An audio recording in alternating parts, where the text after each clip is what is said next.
Hello, everybody, and welcome to the Cinema Saturday podcast. I'm Ben Cason, joined by Jacob Sisneros-Baca and our special guest, Jordan Robles. Thanks for being on, Jordy. Hello, guys. Man, this is going to be a fun one. We have a great movie to review today. Glass. Man, I almost said Split, but it's Glass. You know, I've been calling it Split since the announcement's been coming out, because I feel like he's the most memorable character from the movie. Oh, man. What a great movie. In my opinion. I really enjoyed it. It was a really good movie. Man. So let's start off here. Do you guys think there are any must-watch before you go into this movie? Do you think you need to watch the two prequels before this movie came out? Do you think it was necessary, or do you think you could get by just watching that movie? For me, I have only watched parts of Split. I hadn't watched the entire thing. I hadn't sat down and watched the entire thing. And you need to watch the full thing, Ben. I agree. After watching this, I do think I need to watch the full thing. But I watched all of Unbreakable, and that's a great movie. Knowing kind of some background on the characters really helped, because for a lot of the movie, they used a couple of the side characters from their individual movies to kind of like provide depth. And, you know, they used Glass's mom, and they used Split's girl that he abducted. Those characters, they were in there, and there were some interesting motivations and things from the last ones that they had. So for those kind of smaller subplots, I think you do need to see other movies. But for the general plot of the movie, I think it's really well done, and that you don't need to see them. Yeah, so I only saw Split. I didn't see Unbreakable. At least I haven't seen it for a long time, so I really didn't remember. And I really enjoyed the movie. I understood the characters are pretty easy to understand, so I feel like you can pretty much go in blind and have enjoyment from the movie. I say you have to watch all three movies. Just saying. Unbreakable was probably my favorite out of the three. I just love Samuel Jackson's character. It was done pretty well, written really well. And Bruce Willis had a great character as well. Yeah, I think the characters were really, those three characters were the best parts of the movie. This movie's first 15 minutes, guys, was out of the park awesome. It was. There was no way cool that you could match that intensity of that beginning throughout the entire thing. But after watching this movie, it kind of helps me appreciate the different characters more. As a whole, for Glass, I'm going to go ahead and tell you guys right now that this was one of my favorite Shyamalan movies to come out, just because of, the effort that this had to take. Because a lot of us had no idea that Split had anything to do with Unbreakable until that last scene at the very end of the movie, which was awesome. I mean, that's a great reveal. Everyone was like, what? Now they're all in a connected universe. You put them all together, and I think he did the thing that I think movies like DC's movies and sometimes Marvel, but Marvel does it well a lot of the time, but staying true to the characters in a movie where they split time, because it's hard to do. You got to keep that one narrative, but at the same time, you don't want to switch up characters and mess them up. It's something that I think this movie did very well, keeping to the source material, with Mr. Glass, David Dunn, and of course, the Split guy and the Beast. They all were very much the exact same character, but in a different story, and I really appreciated that. I'm sure you guys seen James McAvoy as Professor X in X-Men, but he did well in those movies, but he definitely took the time to research and find out his characters in Split. I want to applaud him for picking up all these different personalities, and I'm sure it affected him while playing the character as well. So, interesting enough, my opinion of the movie was it was more focused on David Dunn and the Beast compared to the title character, Glass. I feel like he played big role in the movies, as you'll see, but his character really wasn't used for most of the movie. It was about, I just feel like the movie had more emphasis on the characters of David Dunn and the Beast compared to Glass. What do you guys think? I would agree with that statement. Glass doesn't utter a word for the first half of the movie. It's interesting, though, because those two characters seem to be the focus, but I think they're the focus because they seem to be Mr. Glass's focus. He's kind of trying to use them to accomplish a greater goal. We'll talk about it more in the spoiler section here later in the podcast, but I believe that those characters got their due time because really they have more awesome moments and fan following than Glass does. Because really, what did he do that was awesome in the first one? I mean, we never saw him do anything besides having great conversations and, of course, that end scene where he touches David Dunn and sees what he's done. I mean, that's when you appreciate the character, but he really doesn't have amazing character moments yet. And we saw a couple of them in this movie, but really the focus was on the two guys that, were the more exciting characters, especially coming in. But after this movie, I have more appreciation for Glass as an exciting character because of what he did. Oh, maybe in the future they could do a sequel just about Mr. Glass. Maybe even have David Dunn in there. Who knows? I found the acting in the movie to be really good too. James McAvoy did amazing, being able to capture all those other characters. That was amazing. Bruce Willis still has it. I mean, he's an old dude, but he still does an awesome job. He's believable in all his scenes. The side characters I think did really good. The psychiatrist, she did pretty good. She was I creepy. think. She pulled off her tone really well. So it was a well acted movie. It was a fun, enjoyable plot. Now, did you guys have any flaws in the movie that you thought? My number one flaw for this movie is the way they treated David Dunn's character, especially in the second half. We'll get into it more on the spoiler part of how his character kind of ended, his character arc ended. I wasn't the biggest fan of it. Early on in the movie, the first 40 minutes, where I was talking to you guys about where it was focused on him, I think that really was great for his character. But after they kind of, settled back down, we really didn't get a lot of focus for him. Got a couple of shots of him looking wistfully at the wall, and then, he's a superhero. He does great things to try and save people, and I think he didn't really get handled well at the end of the movie. However, I don't think that's a damning quality for the entire thing. I really liked the entire movie, but that was really the biggest flaw that I saw. The biggest flaw I seen was some of the camera angles in the fighting sequences I didn't care for, but that's just my personal opinion. That's interesting. Yeah, I honestly, now trying to think about it, I couldn't point out any big flaws that bugged me throughout the movie. It could possibly be some of the side characters were kind of annoying, and I didn't really understand their points of being there, besides being just dumb cannon fodder. And the twist is kind of course, it's a Shyamalan movie, so there's a twist. We're not going to say what the twist is. Not yet. It was a kind of mediocre twist. It wasn't a letdown. Yeah. I wasn't disappointed with it. It was just kind of, that's it. Wow. So that's just something you should keep in mind when you're going to see this movie. But overall, man, the positives outweigh the flaws. There's so much good done in this movie. And people say Shyamalan is a bad director, and I disagree. No, I disagree I completely. think he's a good one. He has some stinkers. Avatar. Airbender. Yeah, that's a bad one. There's a few of them that are stinkers, but I think he is a really good director, and I think people need to give him more credit, and this movie will help prove it. You're talking about the directing style. One of my favorite things to look at in this movie was the way he used colors to portray the characters. Yes. Bruce Willis's character, David Dunn, is portrayed by green pretty much the entire movie. Whenever he's around, you see a lot of green things. Green has this good aura to it. Glass was purple, and that's just something that he went with. And additionally, yellow for the Split guy, which I think was interesting too, because yellow kind of, to me, implies kind of psych ward, kind of a little bit crazy type. It's not really a calming color to me, and he didn't use it that way. You could tell. So there's one scene in the movie where you could see it in the trailer, so it's really not a spoiler, where they're talking to them in this room. The room is so crazily well pink. I mean, it's a pink room. And the contrast is the pink versus they got Bruce Willis in this really light green jumpsuit. They had Glass with this really light purple stuff that he had on. Eventually, he puts on his full purple suit and gets back to his normal character colors. And then you have James McAvoy's character, Split. He's over there with this really light yellow stuff. And if you look at that scene is where this psychiatrist is trying to kind of sow seeds of doubt into these guys' heads that they're actually super, and their colors are, a little bit fainted. They're not sure what's going on, and it stays that way until the movie breaks back out and they get those colors back. The usage of colors, guys, I know it sounds kind of stupid.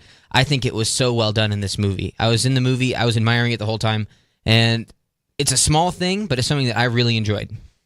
I love when movies do that too. Like that and Breaking Bad is one of my favorite things in cinema and television, but I didn't really notice it. I feel like this is a movie that you could see multiple times and discover new things. Yeah, definitely. The only other thing that I found a little weird is the way they handled how other people thought of the Split character, because he was always this. From the other movie, he was really bad. Like he's an evil dude, and it kind of made him more heroic in this movie, I guess, in a way. I don't know if you guys got the same vibes from that, but I just found it interesting how some characters just looked past all the crazy evilness the dude did, and he kind of was portrayed as a good guy through a part of the movie.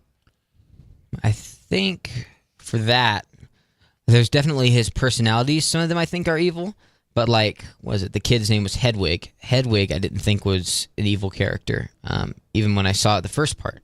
But his story is, kind of sad, and we'll talk about it a little bit more in the spoiler review for why he was kind of portrayed well at the end, rather than just this monster with a bunch of different personalities, in my opinion. Back to the colors that Ben brought up. If you notice in other M. Night Shyamalan movies like The Village, they use yellow a lot in their movie. Yeah. And when he brought that up, I thought about John McAvoy's character and how the use of yellow, it's kind of like, it reminds me of, stoplights. Yellow is, do you either drive or you stop? That's interesting. Do you keep going or do you come to a complete stop or be someone else? And the way that his characters are portrayed, he doesn't know whether to be himself or these other people that he created in his mind. That's an interesting take on it. This is a very interesting movie. I want to leave you guys with this before we do our rating. Thinking about this movie, just how well written and how well designed these characters are. You've got David Dunn, who's unbreakable. You've got Mr. Glass, who breaks if he hits anything. I mean, these are really shell bones. And then James McAvoy's character says he fights for the broken the entire movie. This is an interesting theme that this movie really weaves in. Unbreakable. He's super tough. You have a guy who's not really that tough, but he's really smart. He's easily broken. And then a guy who fights for the broken, as in his other personality. Interesting theme to me, that this is kind of, these three characters are actually tied together in what they fight for, what they represent, plus, where they are in the story. It really makes you think. I like that a lot. It does. I love the characters, and I've been vocal about this before, but I am kind of annoyed with superhero movies. They're not my favorite, but I understand that some of them are good. I just think they're oversaturated. This was an exception to that rule. It is a superhero movie, but it was so different, so unique, such a cool twist to it. I feel like it's perfect for this culture of oversaturated superhero movies. Companies just trying to make these cinematic universes as much as they can. I think a movie like this fits this oversaturated market perfectly. I think it does a good job of contrasting with these formulaic superhero movies that we've been seeing a lot of, and just kind of flips the thing on its head, Shyamalan style. That's right. Shamalama ding dong. Shamalama ding dong. All right. Let's make a rating out of 10 real quick before we get into the spoilers. So, I'll go first. I'm going to give this movie an 8.5. It was very good. A couple of things I didn't like, but I genuinely enjoyed myself the entire movie thinking about these different things, different characters. The main three guys, they were the highlights of the movie. When they were on the screen, I was having a great time. I'm going to go ahead and give it a 8, solid 8 here. There was definitely a lot more positive than negative. I couldn't think of that many issues I had with the movie, but overall I would say it was really well done, well acted, everything. So I give it an 8, which is pretty high in my book. I'm going to have to agree with Ben. I give it a 8.5 out of 10. Okay. I see a couple flaws. One of the biggest flaws for me had to be that it seemed darker in the trailers than it actually was in the film. That's interesting. All right, well, that was our non-spoiler review. We're going to get into the spoilers now. As always, Shyamalan movies have crazy twists. It's really a lot of fun to experience them for the first time, not knowing about them. So if you haven't seen the movie and you want to know what that is, you should go watch the movie, I think. So go ahead and click off, come back after you've seen it. All right, that gave you a chance to get out. And now let's talk about the movie spoiler style. It's actually a Marvel movie. It's actually a Marvel movie. It was a crossover. It was crazy. Those were wild. Iron Man at the end. No, I'm just kidding. That's not real. So this is the non-spoiler review. Do you think Ben Affleck's going to come back? Dude, that's way off topic. I don't want him back. All right, so let's talk about this movie. I'd like to start by addressing what JSB kind of put out there for us there right at the end about it not being a normal superhero movie. Now that we've seen the twist, the crazy twist at the end was that this entire thing was a conspiracy for why they were arrested, and they were being kind of shoved down by a group of people who were trying to keep superheroes from being real.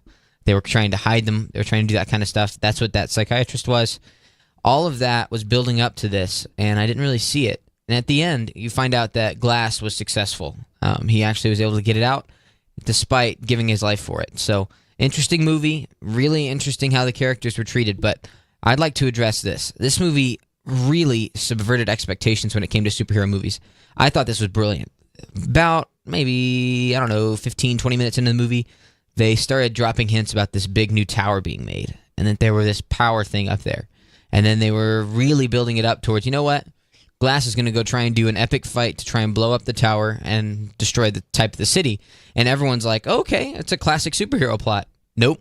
It was great. It was a great subversion. I really liked that. They ended up fighting like in the courtyard, and that was an awesome scene. Just the way that they did that, it wasn't just that. It was a lot of the movie where we all thought it was building up to this epic climax of the Beast versus David Dunn on top of the tower fighting for a bunch of people's lives. It wasn't that way. It was more of kind of a contained little fight, and it was interesting. I liked that a lot. I liked it too. I loved how they kept the setting the same. They kept it in the psychiatry building in the ward and stuff. I think that was an awesome choice to keep those main characters in that little section, and all the little things that we had looming over, like the seeds that were planted, the giant water tank. We knew that would be come into effect. The guards and stuff. I knew that would come into effect. All these little things that they planted kind of built up through the movie, and the payoffs for everything was really good in my opinion. Again, I loved how it subjected the typical movie thing. I like how it was a conspiracy, like you said. I think those were all excellent choices to kind of change what people were expecting. It was awesome, man. I love this movie. So for the fighting scenes, I love the fact that it wasn't super CGI'd. It wasn't too flashy. Yeah. A lot more action than I expected, especially when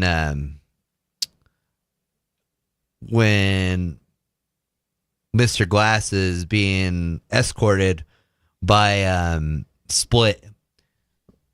He's being escorted out of the basement of the psych ward, and just for those guards to pull him aside, and then he just goes crazy on him. I thought that was amazing how they shot that. Yeah, there were a couple of scenes like that. The way that they got the Beast to move in that final scene where he's like, bounding across the lawn, that was epic, and that was a little bit spooky. I'm just like, ooh, I don't mess with that. It was cool because you could tell it was real. Like they had him on a string or something doing those moves. Yeah. It wasn't crappy CGI.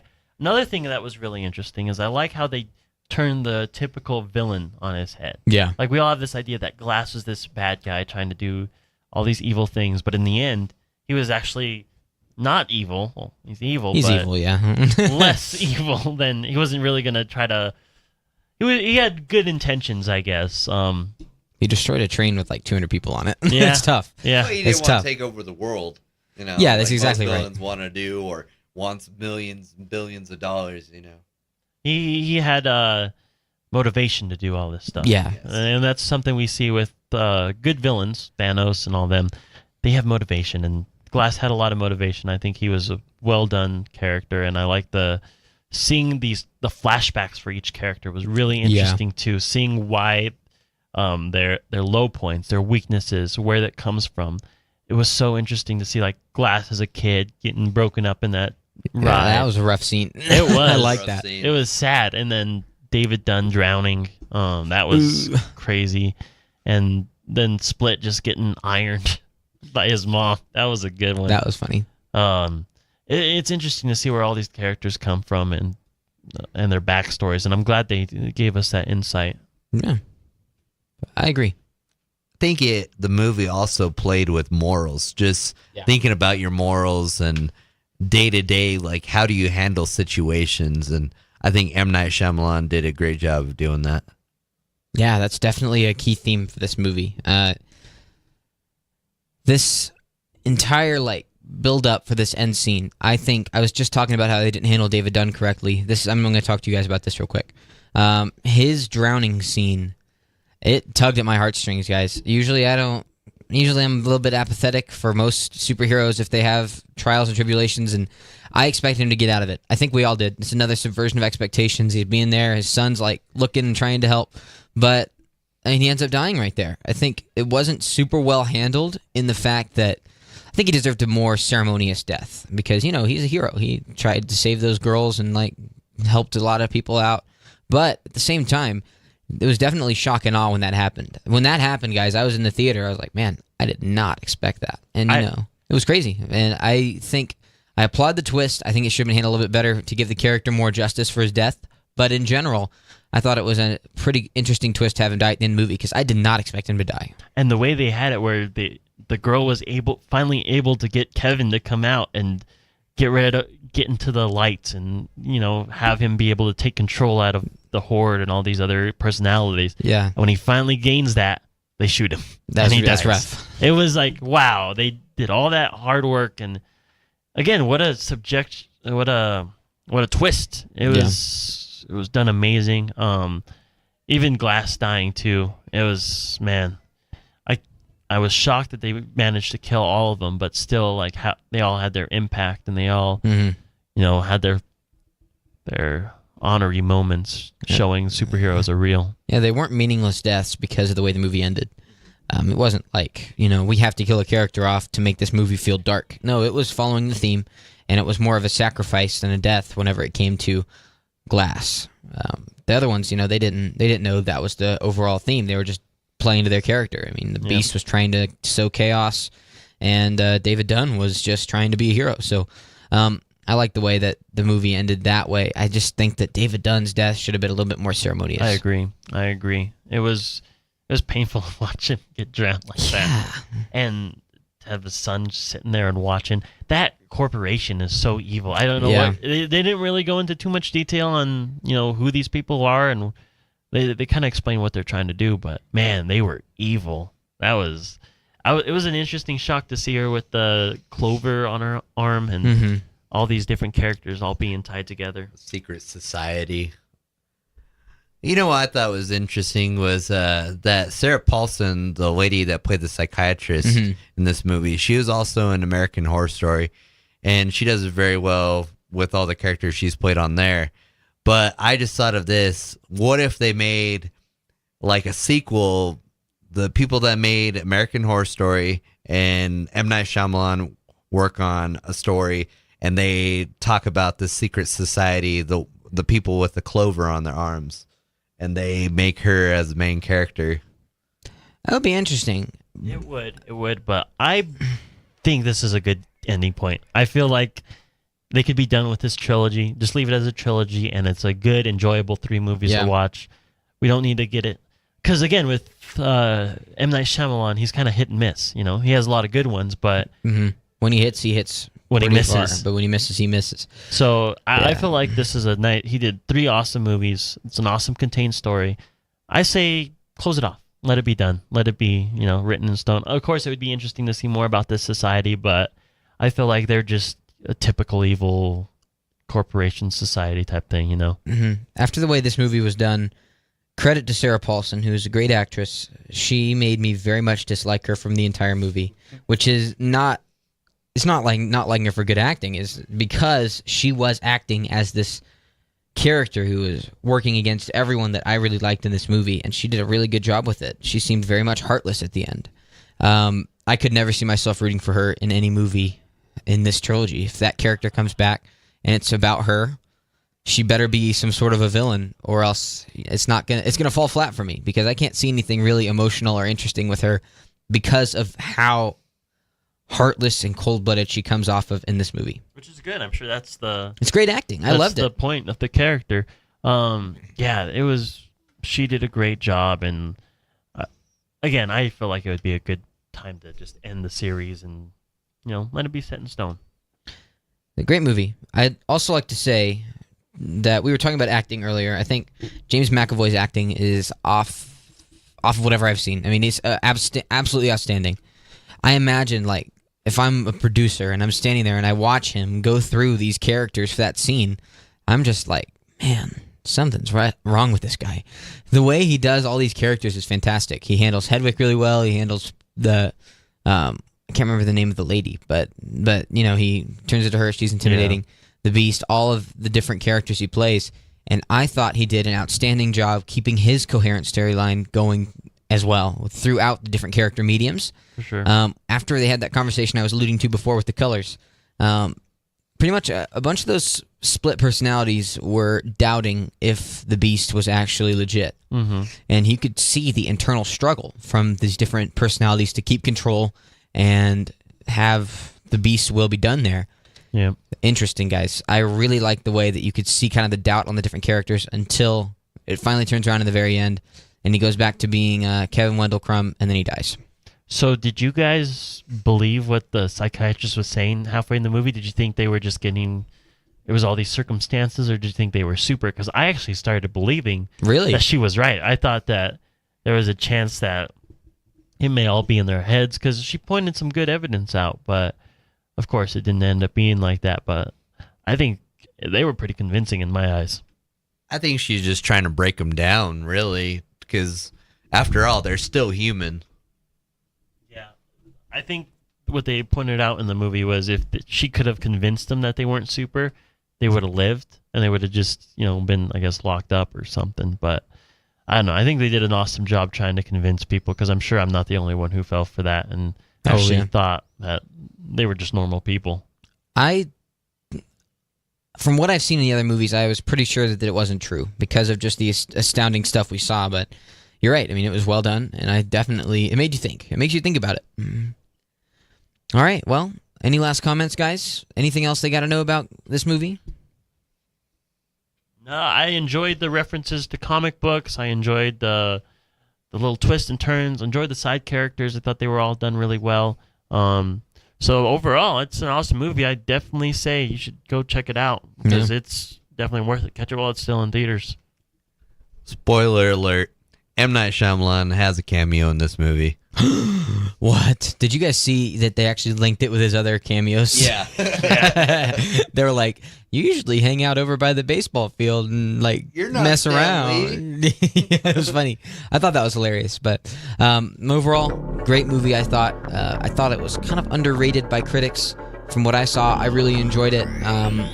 Just the handling of David Dunn's character is the only qualm I had. Solid movie. Thank you all for listening to Cinema Saturday. This is a REV89 Student Media Production. For Ben Cason, Jacob Sisneros-Baca, and our special guest, Jordan Robles, thank you so much for listening. Be sure to check out the rest of our podcasts. We've got a whole bunch of new movie reviews coming out, or you can check out the ones we've already done, like Replicas and our intro to all of the people that are going to be on this podcast. Thank you all. Replicas is the best movie ever made. You should listen to it to see what we thought, because that's far from the truth. Thank you, everybody. Have a fantastic day.